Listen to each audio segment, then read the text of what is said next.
quickly in this first YouTube training, we'll just talk about, what you should be doing when you're publishing this video for the first time, because you want to have all your information in there before you press that publish button. That's the sort of the rush, that first rush of information when you submit that to YouTube. That's the strongest push that video will ever get. You'll never get as much reach as you do then. And so I just walk you through the steps so that you make sure that your video sort of meets these standards in terms of YouTube.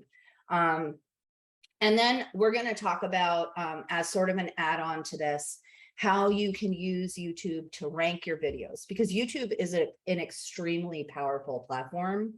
And because YouTube is Google's child company, they're a part of Google, and because it is the largest video search engine resource in the world, making sure that you're using your channel and optimizing your videos correctly could really be a positive thing as you're growing your following, both not just on YouTube, but on Google, because your videos will begin to show up in Google rankings. So this link, and I'll post this in the VIP group, is also, they kind of break down social media image sizes. Now, before we go through this, I mean, obviously you're not going to be spending, if you want to post, if you've got a video on your phone and you just want to post it to your Instagram, you're just going to post it to your Instagram. You're not going to worry about resizing it, or, unless you wanted content like additional text layers or whatever, you're using an app for that.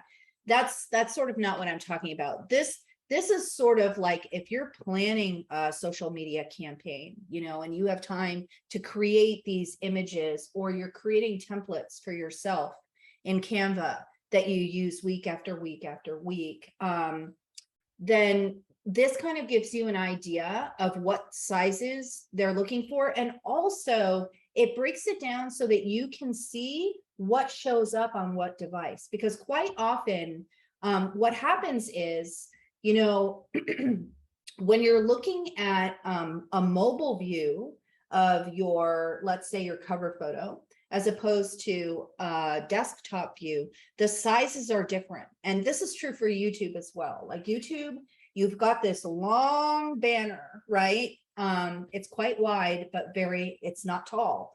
It's shallow. And a lot of people don't realize that on the ends, all that information is lost. So when people are looking at your channel from the phone, they are not going to see the peripherals. So they only see 1/3 of your YouTube banner, and that's what's in the middle. Yeah, she's right. Like, you're just going to have to play around with them. But like she said, also, we're not trying to add more to your workload here. This isn't our goal to overwhelm you. We realize you've already got enough on your plate. We just want to make you aware of the tools that are available when you're ready to try them, or, if you feel like you need to grow in a certain social media market, that maybe, trying this out might be an easy way to make those connections. And I know we had talked about if this, then that, because you can do a lot of these things sort of to start out and see if you get engagement at all, or, and then just do it, like she said, like one platform at a time, like really